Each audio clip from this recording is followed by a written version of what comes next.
नमस्कार। लाडकी बहीण योजनेची ई-केवायसी सुरू आहे। महिलांनी ती पूर्ण सुद्धा केली आहे, पण ज्यांची अजून ई-केवायसी झाली नाही त्यांनी ही गोष्ट लक्षात घ्यायची आहे। ई-केवायसी केली असली तरी सुद्धा तुमचा हप्ता येथे बंद होऊ शकतो। अशा अनेक महिला आहेत ज्यांचा हप्ता आता बंद होणार आहे। त्या महिला कोणत्या आणि नक्की काय कारण आहे, सविस्तररित्या आजच्या व्हिडिओमध्ये आपण समजून घेणार आहोत। तर व्हिडिओ स्किप न करता पूर्णपणे पहा आणि आपल्या चॅनलवरती नवीन असाल तर चॅनलला सबस्क्राइब नक्की करा। नमस्कार मित्रांनो, मी अंकुश कोंडेकर आणि स्वागत आहे तुमचे झटपट इन्फो या आपल्या YouTube चॅनलवरती। चला सुरू करूया आजच्या व्हिडिओला आणि पाहूया की कोणती अशी प्रमुख कारणे आहेत ज्यामुळे तुम्ही ई-केवायसी केल्यानंतर सुद्धा तुमचा हप्ता बंद होऊ शकतो। त्यामध्ये सर्वात महत्त्वाचं म्हणजे महाराष्ट्राचं रहिवासी नसणे। ही योजना फक्त महाराष्ट्राच्या भगिनींसाठी आहे। जर तुम्ही राज्याबाहेर असाल तर तुम्हाला या योजनेचा लाभ मिळणार नाही आणि तुमचा हप्ता डायरेक्टली इथे बंद होणार आहे। त्यानंतर आहे कुटुंबातील एकापेक्षा जास्त महिला पात्र असणे। या योजनेचा लाभ एका कुटुंबातील फक्त 2च महिलांना मिळू शकतो, ते म्हणजे कुटुंबातील एक अविवाहित किंवा विधवा महिला आणि सोबतच एक अविवाहित महिला। तर दोघेही पात्र ठरतात, पण एका रेशन कार्डवरती एकापेक्षा जास्त महिला पात्र असतील तर तरी ते 2च महिलेला इथे लाभ मिळू शकतो आणि इतरांचा हप्ता इथे बंद होऊ शकतो। तुम्ही ई-केवायसी करताना आता पती किंवा वडिलांचा आधार नंबर इथे देत आहात, त्यामुळे तुमचा कुटुंबातील सर्व माहिती ऑटोमॅटिकली समोर येणार आहे। वयाची अट पूर्ण न करणे। या योजनेसाठी तुमचे वय हे 21 ते 65 वर्षादरम्यान असायला पाहिजे आणि जर ते नसेल तर ऑटोमॅटिकली बंद होणार आहे। काही महिलांनी फॉर्म भरताना चुकीची माहिती दाखवली होती, पण आता ई-केवायसी करताना आधार कार्डवरील तुमच्या वयाची पडताळणी होईल आणि त्यामुळे जर तुमचे वय हे 21 वर्षापेक्षा कमी किंवा 65 वर्षापेक्षा जास्त असेल तर तुमचा हप्ता इथे बंद केला जाईल। त्यानंतर आधार कार्डशी लिंक नसलेले बँक खाते। इथे हप्ता तर बंद होणार नाही, पण तो हप्ता येण्याचे थांबू शकते। तुमच्या बँक खात्याला तुमचे आधार नंबर जर लिंक नसेल तर तुमचा हप्ता इथे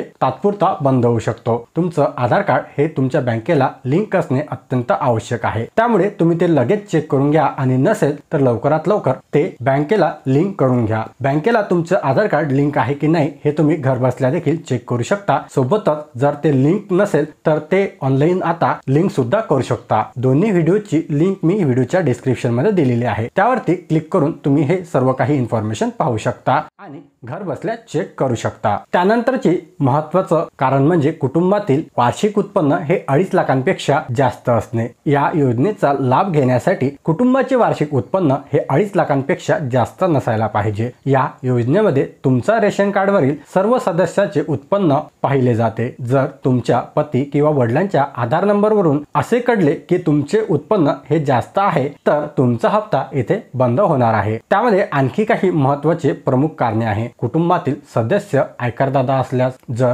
तुमच्या कुटुंबातील कोणीही इन्कम टॅक्स रिटर्न भरत असेल तर त्याचा लाभ तुम्हाला मिळणार नाही। ई-केवायसी दरम्यान पती किंवा वडिलांचा आधार कार्ड नंबरवरून ही माहिती सरकारला लगेच समजून येईल की तुमच्या कुटुंबातील कोणी ITR रिटर्न तर भरत नाही ना, त्यामुळे जर ते भरत असेल तर तो ऑटोमॅटिकली तुमचा हप्ता इथे बंद होऊ शकतो। त्यानंतर आहे शासकीय किंवा निवृत्तीवेतन धारक कुटुंबातील महिला। जर कुटुंबातील कोणीही सदस्य राज्य किंवा केंद्र सरकारच्या नियमित कर्मचारी असेल किंवा निवृत्ती वेतन घेत असेल तर त्यांना या योजनेचा लाभ मिळणार नाही। पण ज्यांचे वार्षिक उत्पन्न हे 2.5 लाखांपेक्षा कमी आहे असे कॉन्ट्रॅक्ट बेस कर्मचारी आणि स्वयंसेवा कामगार या योजनेचा पात्र ठरू शकतात। इतर सरकारी योजनेचा लाभ घेणाऱ्या महिला, जर तुम्ही संजय गांधी निराधार योजना किंवा इतर कोणत्याही योजनेअंतर्गत महिन्याला 1500 किंवा त्याहून अधिक जास्त लाभ घेत असाल तर तुम्हाला लाडकी बहीण योजनेचा लाभ मिळणार नाही, ते ऑटोमॅटिकली इथे समजणार आहे। ज्या महिला PM किसान योजनेचा लाभ घेत आहे अशा महिलांना लाडकी बहीण योजनेअंतर्गत 500 रुपयाचा फरक इथे मिळणार आहे। त्यानंतर आहे माजी विद्यमान खासदार किंवा आमदार कुटुंबातील सदस्य। जर तुमच्या कुटुंबातील कोणी माजी विद्यमान खासदार किंवा आमदार असेल तर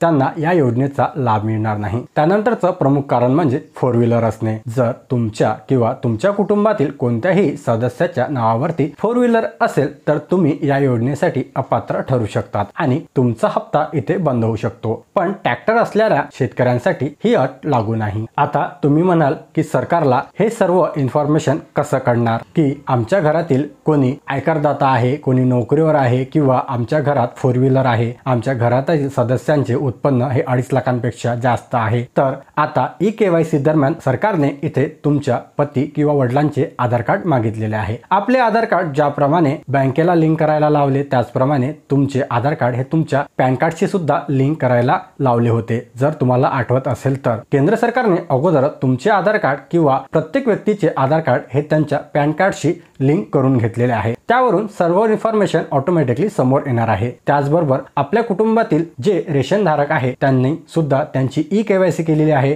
सर्व कुटुंबातील व्यक्तींचे सदस्यांचे आधार कार्ड हे रेशन कार्डला सुद्धा लिंक आहे, पॅन कार्डला सुद्धा लिंक आहे, त्याचबरोबर ड्रायव्हिंग लायसन्सला सुद्धा आधार कार्ड लिंक आहे। त्यामुळे जर तुमच्या कुटुंबातील जेव्हा आता इथे ई-केवायसी करताना तुम्ही पतीचे किंवा वडिलांचे आधार कार्ड नंबर इथे टाकता त्यावरून सर्व इन्फॉर्मेशन सरकारसमोर येणार आहे। तुम्हाला जर वाटत असेल की सरकारला आपल्याबद्दल काही इन्फॉर्मेशन माहिती नाही तर तुम्ही चुकीचे आहात। सरकारकडे एकूण एक व्यक्तीचा डाटा आहे। आधार कार्ड नंबरवरून सर्व व्यक्तींचा डाटा एका क्लिक मध्ये काढू शकणार। त्यामुळे या योजनेमध्ये जे काही कारणे सांगितलेली होती ते जर तुम्ही पाळले नसेल तर तुमचा हप्ता इथे बंद होऊ शकतो। या व्हिडिओमध्ये जे काही मी तुम्हाला प्रमुख कारणे सांगितलेले असेल त्या नियमामध्ये जर तुम्ही बसत नसाल तर तुमचा हप्ता नक्की इथे बंद होणार आहे। हे सर्व पाहता ई-केवायसी करायची की नाही हे आता तुमचं तुम्हीच ठरवा। तुमच्या इतर मैत्रिणींना देखील ही महत्त्वाची माहिती नक्की शेअर करा जेणेकरून त्यांना सुद्धा या गोष्टी लक्षात येतील। अशाच अधिक माहितीसाठी आपल्या झटपट इन्फो चॅनलला सबस्क्राइब करायला विसरू नका। चला भेटूया अशाच एका नवीन महत्त्वपूर्ण व्हिडिओमध्ये। तोपर्यंत